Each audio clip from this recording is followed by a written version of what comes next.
made it to Chiro Hustle. Sit back and learn from the greatest influencers in the profession on the world's #1 chiropractic podcast.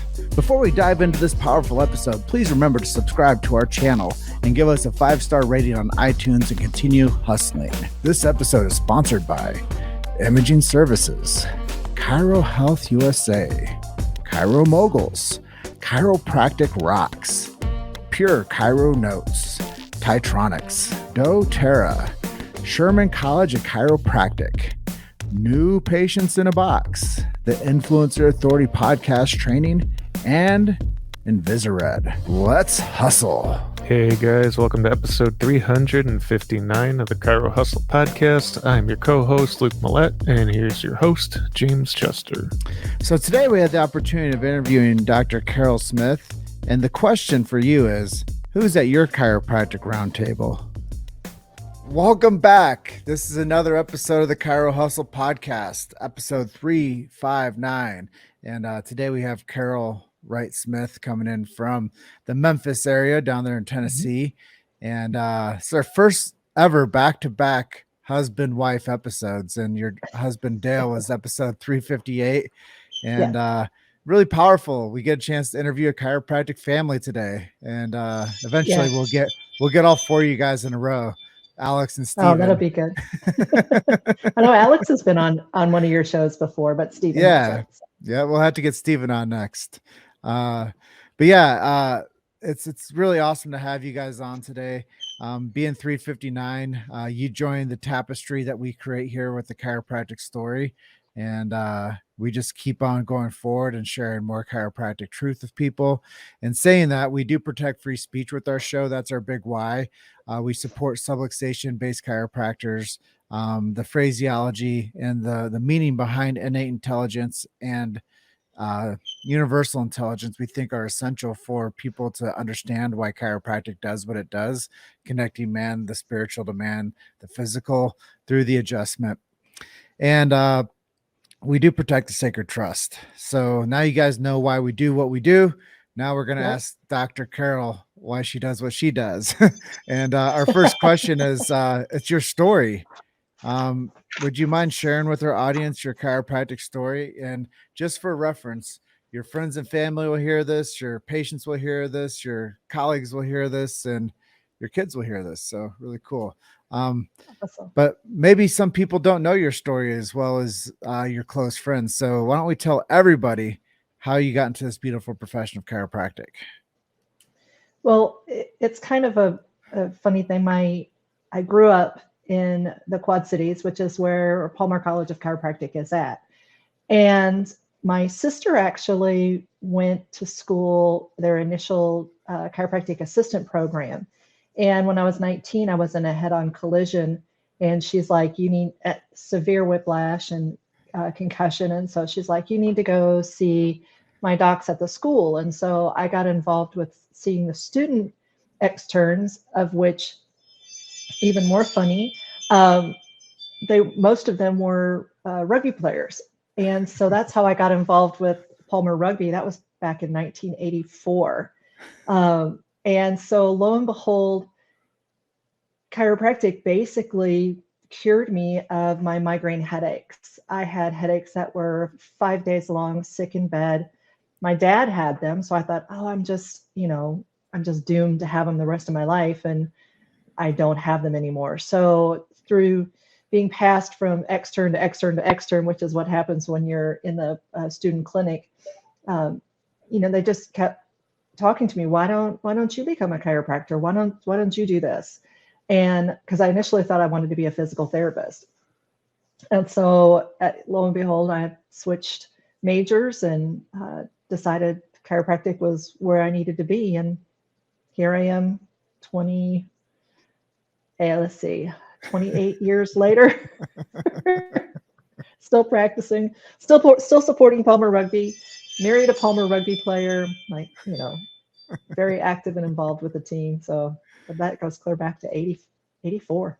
Yeah, I've always loved your guys' support for Palmer and Palmer Rugby. And I think it's something really, really powerful. Is a lot of people don't know the story behind Palmer Rugby, but it's really why chiropractic spread worldwide.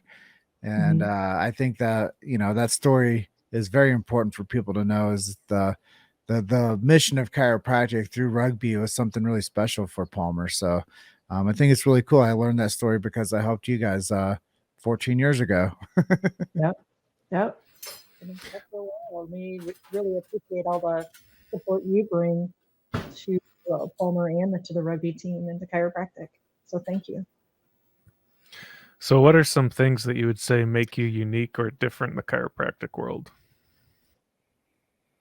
That was a tough question. Some of the unique things that we do is we do a lot of outside stuff in our clinic besides just chiropractic. We used to be just straight chiropractic, no therapies. And now, as things have changed with the world these days and how people are taking care of their health or not taking care of their health, it creates the need for giving them tools of things to do at home, so such as nutrition and supplements and specific easy exercises. I'm not going to give them a whole gym routine that they're never going to follow, but just, I guess, supporting them in more than just the correcting the subluxations. And that's what we focus on. We focus on correction. We don't just focus on Band-Aid work, because Band-Aid work doesn't work. It just comes back. So giving them tools for at home, and a lot of that is, again, supporting them in the nutritional aspect, which is kind of what I do in the office. So I guess that would be what would make our office or myself more unique to the profession. Yeah, And I I'm think, sorry, the wind chimes. it's the ring on Dale's computer. Maybe if I shut it, it'll stop. He's outside with the dog. I don't think he realized he was going to be sending off the ring the whole time. That's Apologies. funny. That's okay. It looks like I love the wind chimes behind the scenes. And I'm like, wind chimes? I don't know. Anyways, yeah, the unique thing, I really believe that we have more toxicity in people. And people are a lot more afraid of like being out of shape or unfit, because they hear that these things make them more susceptible to other stuff. They've been branded as comorbidities or whatever, but yeah, we have to definitely help people with their chemical subluxations and their toxic subluxation. And you can adjust somebody all day long, but you can't instill better health quality into them if they're not taking care of their body. And that goes back to the principles, limitations of matter. And if somebody isn't taking care of themselves, you can adjust them all day long, but if they're out of shape and they're not paying attention to how they're feeding themselves, both mentally and through their nutrients, yeah, that there's only so much a chiropractic adjustment can do. Exactly. But let's talk marketing for a moment. Okay. Over your time being a chiropractor, as you said, 28 years, what have you found has been some of your most effective ways to attract new patients and then to possibly get them to start care or convert them into the plan that you're looking to close, sign them up for? So we've been doing Facebook probably since 2017. And we've really seen a huge change in how Facebook marketing brings patients in. But prior to that, we did something called killer ads. And I really wish people would, get back to old school newspapers and mail. And killer ad was this yellow sheet of paper that had a picture, cute picture on it. And at the time, it was a picture of my youngest son, Alex, and I at a hockey game or some sporting event that he was participating in. And then it had all this like story and information on it. And people literally, they held on to those things. It had a special on there. It had a story. It told about chiropractic and gave them an offer. And people would stick that in their drawer.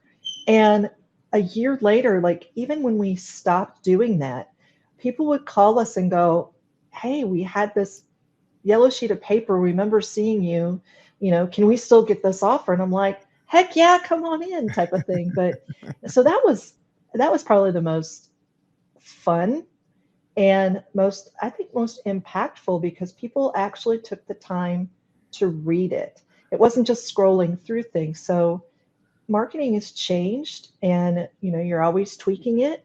But I think having diversity in our office makes it a little bit easier at times, because people may come in because we have cold laser therapy by Sumis. So they may be coming in for knee or a neuropathy and realize, oh, wait a minute, they have everything. They have nutrition, they have chiropractic, they have, this or that, where they may not bite, so to speak, at that time, but they remembered, oh yeah, I hurt my back, I need to go back to that place, because they already were comfortable with us. So internal marketing is really important these days, because Facebook is crazy. Now it's on TikTok and Instagram, and I'm like, I didn't even realize there was advertising you could do on TikTok. I was like, it just started. I thought that was just like stupid videos. I was like, I'm not part of TikTok. But that's what they thought about Facebook too. They thought Yeah. it was just some dumb thing that college kids did. Yep. And look where it's come. So when you're not taking care of other people, what are some ways that you and your family take care of each other or yourselves? Well, of course, I adjust Dr. Dale and Dale adjusts me. So, chiropractic care in that matter. But we also do, Mondays are our intermittent fasting day. So from dinner time on Sunday till dinner time on Monday, it's just to help detox and clean some things out from the bad stuff we ate over the weekend. We do, not Orange Theory. Orange Theory is what I used to do. Hot Works, which is an infrared sauna. So we do that twice a week. And then we do, just easy workouts at home, try to eat clean. I'm kind of a food Nazi when it comes to grocery shopping. I'm reading the labels. Because I teach patients on label reading, and try to get as much organic, grass-fed, local that I can do to help feed my body. And so just from that, supplements like chlorella and spirulina are staples at our house. And in fact, my grandbabies used to chew the spirulina. You'd see them with these big green mouths, and it's just like they would go over and just grab them out of the bag and just chew them up. So just getting some good nutrients in, because right now there's this time of year, you need extra vitamin D, you need, vitamin C, just because it's not in our, it's slowly being leached out of our foods. So. Yeah, you're right. And Dale mentioned this Hot Works thing too. Tell me more about that. Hot Works is infrared sauna. So the studio that we go to has 8 rooms, and they're a 6x6 infrared sauna. And so you can do your classes. They have 30-minute classes in 3 of those rooms, and then the other 4 are 2 are bikes. One is a blaster, which is kind of like this bike that has the arm things, and then they just added a water rowing machine, and those are 15-minute classes. So really, those are a high intensity interval training class, and then the other ones are 30 minutes. So you can do hot iso, which is your isometric contraction workout. They have got a bands, because you can't have weights inside these wood boxes. They have yoga. They have bar. They call it bar none, because there's no actual like yoga bar in the studio. But so it's about a 30-minute class that you do at about the average 125 degrees. So you get a good sweat. So it pulls it from the internal, gets your internal temperatures up, and helps to detox. And it's really for somebody who, if unfortunately, as we get older, our joints need to have some easier workouts. So it's still creating that intensity that you need, but softer on the joints. And again, it's detoxing. Yeah. We actually have one coming out to Grand Junction within walking distance from my house. Oh, that's awesome. So, I mean, it's easier than trying to put one in your own. I mean, a lot of people I know a lot of docs that have infrared saunas in their house because of the huge benefit they are, but much easier to just let them maintain it, not just pay a monthly fee.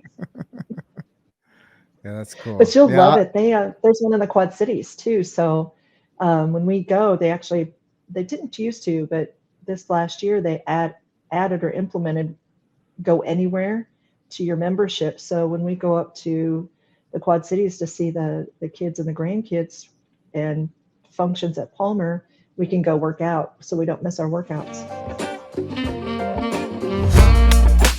You've made it to Chiro Hustle. Sit back and learn from the greatest influencers in the profession on the world's #1 chiropractic podcast. This episode is sponsored by Imaging Services, Chiro Health USA, Chiro Moguls, Chiropractic Rocks, Pure Chiro Notes, Titronics, doTERRA, Sherman College of Chiropractic, New Patients in a Box, the Influencer Authority Podcast Training, and Invisired. Let's hustle. So, what are some of your favorite ways to stay connected to your local community? That one's a tough one right now because the last year and a half to 2 years, I mean, we used to do talks outside. We would go to businesses and do a health luncheon, provide lunch for them, lunch and learns. Used to do dinner with the docs, have people come into the office, cater, or a lot of times I would make like a specific meal if I'm going to talk about some nutrition. But the last year and a half, it's been tough because people weren't going anywhere. They were just too afraid, which was really, really sad. So now that's something that we're going to start to work on implementing again, but just staying in touch with, different, unfortunately, like you've got the Facebook pages and such, keeping in touch with people there when somebody will comment on something, answering a question or providing, it's solicited, so advice and such is one way to kind of keep your name out there while things have changed in the realm of what you can and can't do. Fortunately, things have eased up quite a bit, so I'd really like to get back to doing some of those again and getting back out there.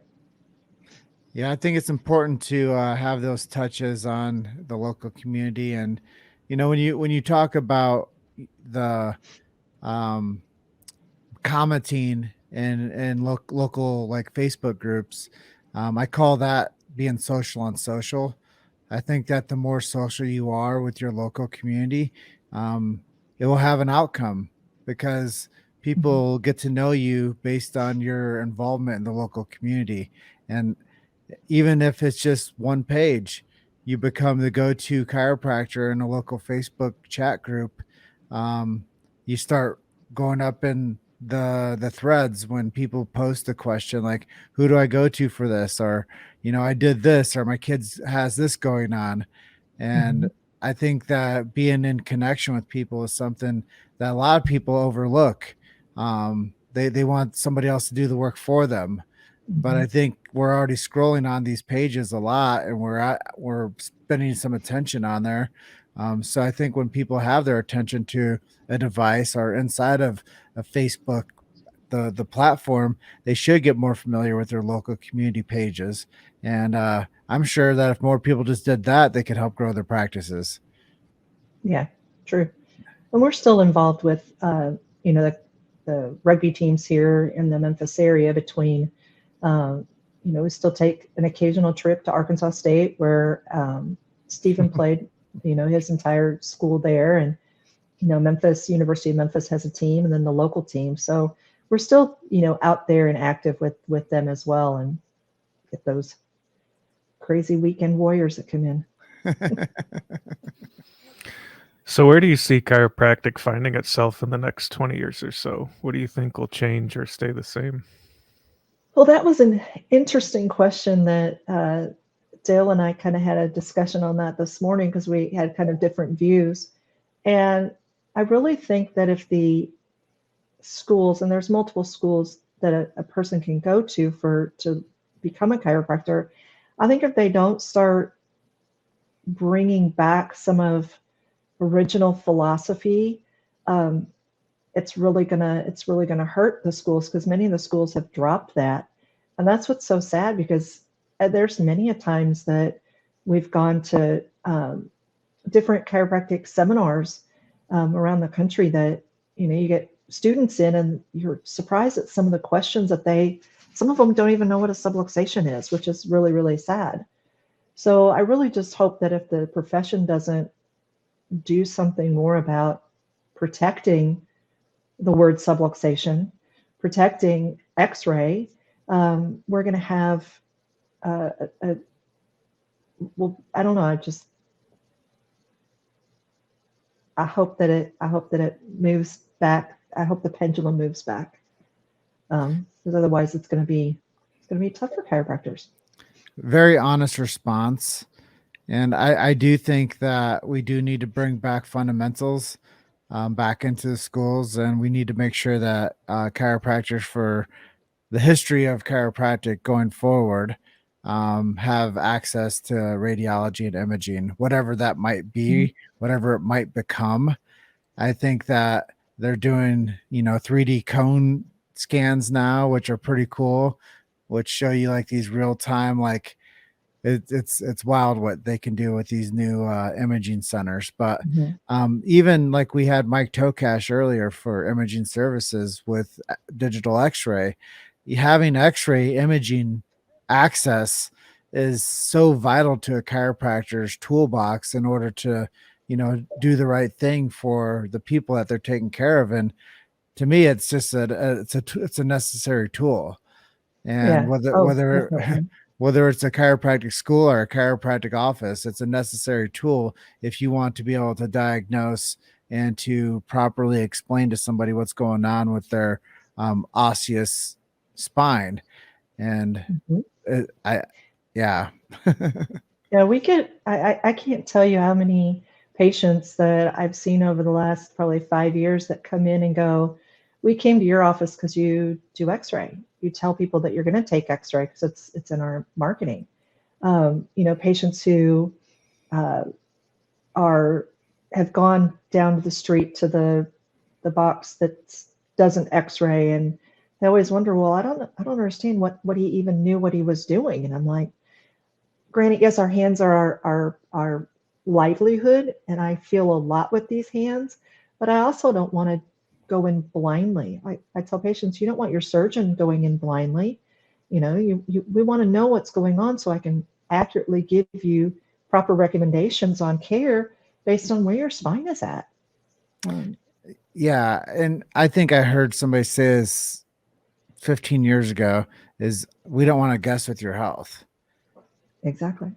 And I mean, it's almost comical that people think that it'd be a good idea to not have X-ray into a chiropractic office. It just makes me like under my breath chuckle, but it's a real thing. Yeah. Oh, I know, because we we get it.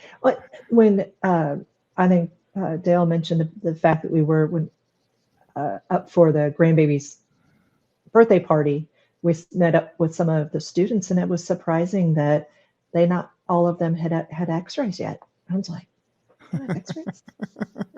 What?" That was like the big thing when I was a patient in the student clinic before I had started school. It was just like they'd look and go, "Okay, we got to update your X-rays." It's like, yeah, because you want to see what's going on, want to see what changes have happened. And if you take Right. X-ray and subluxation and philosophy out of chiropractic, what do we have? You It's not have chiropractic. no, it's not. It's not. It's not. It's definitely not chiropractic. Yep. So, who have been some of your inspirations or people who have helped inspire you to be who you are today? Wow. Um, there's a lot, to just pinpoint one person It as could be would a be few tough, but people.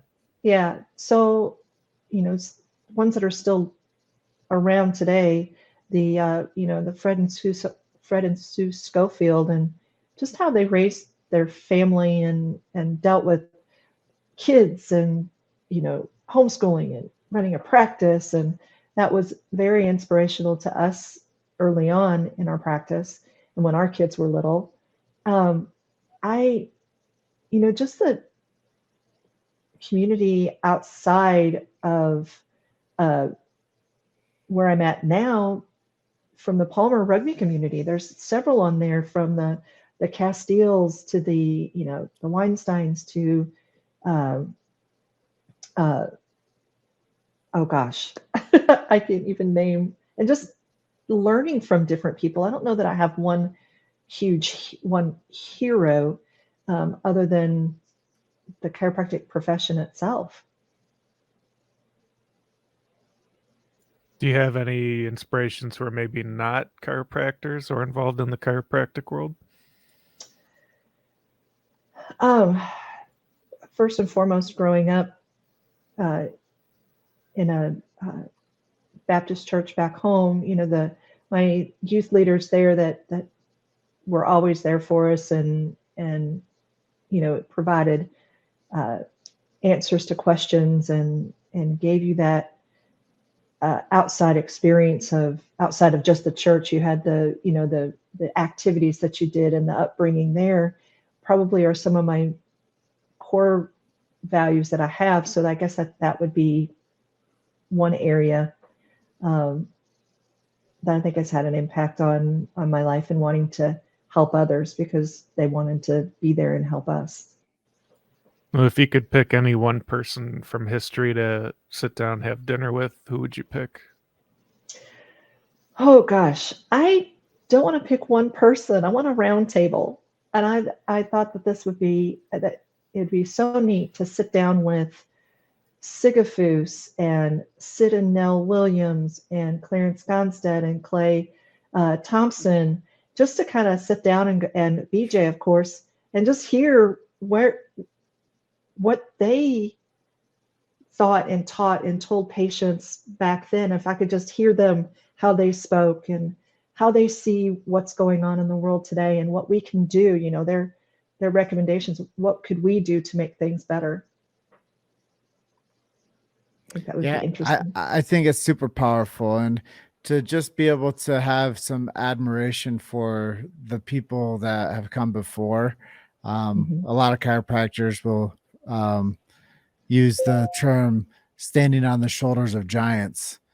And I do believe that chiropractors do stand on the shoulders of giants.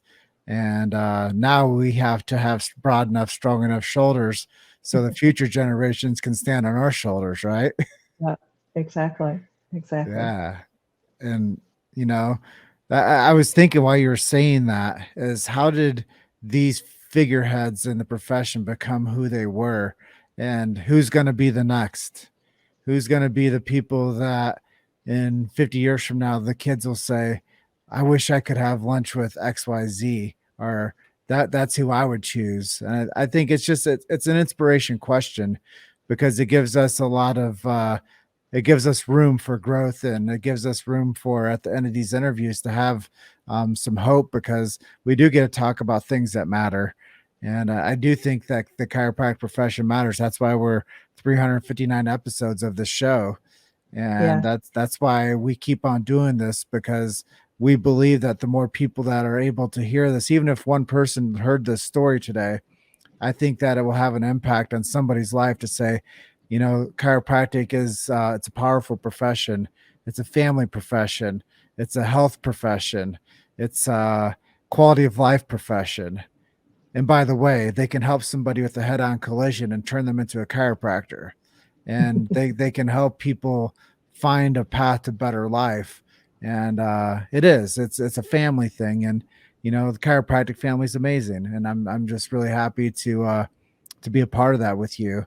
And it's been really cool to get to know you and Dale and your boys, Alex. And and Stephen. Stephen over the years, and it's just been really cool. And I know we're coming up on the edge of our show with you today, but we do like miracle stories too, because they inspire people too, and they let people know that chiropractic is something really special. So if you have a cool miracle story or something that you'd like to share with our audience today, we'd love for you to do that. The word miracle is really a very big word to try to fill the shoes of, so to speak. So one of the things that I thought about was a patient who had been a patient of ours for a while. He was at our secondary location, which we closed a few years ago, but he would come in once a year with that crick in the neck. Doc, you just got to fix it. And I would tell him, okay, we need to not only fix it, we need to correct it. And, oh, I'm busy. And so 2 years ago, he showed up back at our office, and he was in dire straits. He was to the point of, he hadn't slept for 2 weeks. He had radiating pain down his arm, couldn't move. And he's like, I don't want to have surgery. And so thank you, X-ray. I was able to show him that he was in a late phase 3 degeneration. He was almost fused. And I said, Steve, we've talked about this, and this has gotten, because I still had his old X-rays. I said, look how worse this has gotten that you've never corrected it. And I said, you know what? I don't know. I don't know if I can help at this point. I don't know if this is going to work, or if I'm going to have to send you off to a surgeon. And he goes, well, let's just try. And I said, yep, we'll try. So we put him through a series, and within about 2 weeks, he was back to sleeping. He was back to pretty much 80% pain-free. And he stuck the course with our recommendations, did what he was supposed to do. And now he comes in periodically for his maintenance visits. He travels a lot, so that kind of keeps him on the road and not in town when we're open. But when he does make it in, he goes, man, he goes, I'm still pain-free. Thank you so much. I'm moving around and doing things. So was it a miracle? His body did what it was supposed to do. It healed. And but it was one of those ones when I see other patients come in and I go, I had a patient here and he did what I told him to do and he's doing better. Now, is that a guarantee? No, but there is hope that we can get somebody's quality of life back to where it needs to be. And if that's a miracle, then that's a miracle. Awesome. Well, thank you, Dr. Carroll, for being our guest today. And if any of our listeners want to check out Dr. Carroll or Dale's clinic, they go to smithchiropracticcordova.com, correct? Mm-hmm. Correct. Awesome.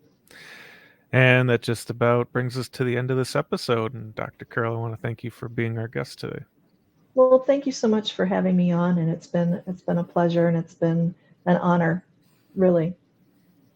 Well, now you're part of our tapestry that we've been documenting for the past 4 years, and your story matters. And that's why we do this, because I think that everybody has something that makes them valuable, and everybody has a great story. So these stories keep on perpetuating the future of chiropractic. And in 10 years from now, I'll go back and listen to these shows, and we'll both sit around a Palmer event, and I'll say, remember that time? And I'll pull up your episode and I'll be like, look how old this damn thing is now. Exactly. And I go, and I look, what? I said, what? Oh my gosh. Yeah. All right, Dr. Carroll, we'd like you to enjoy the rest of your afternoon out there, and we will see you next time. Thanks, you Carol. too. See you soon. Take care. All right. Bye-bye. Bye. Thanks for listening to Chiro Hustle. Don't forget to subscribe and check back next week to continue hustling.